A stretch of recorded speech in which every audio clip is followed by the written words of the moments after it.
તો વધુ એક બ્રેકિંગ ન્યૂઝ આવી રહ્યા છે રાજકોટથી। રાજકોટમાં હોસ્પિટલની બેદરકારીના સમાચાર સામે આવ્યા છે। રાજકોટની જનાના હોસ્પિટલ કે જ્યાં એક વધુ બેદરકારીનો કિસ્સો સામે આવ્યો છે। નવનિર્મિત હોસ્પિટલની લિફ્ટમાં ખામી સર્જાઈ હોવાની હકીકત સામે આવી છે। લિફ્ટ બંધ થઈ જતા કર્મચારીઓ લિફ્ટમાં ફસાઈ ગયા હતા। આપ જોઈ રહ્યા છો દ્રશ્યો કે જે રીતે કર્મચારીઓને લિફ્ટ ઓપરેટરને બોલાવ્યા બાદ ધીરે ધીરે ટેકનિકલ સ્ટાફની મદદથી બહાર કાઢવામાં આવ્યા છે।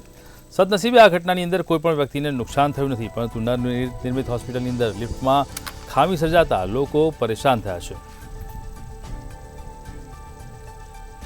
જનાના હોસ્પિટલમાં વધુ એક બેદરકારીનો કિસ્સો સામે આવ્યો છે।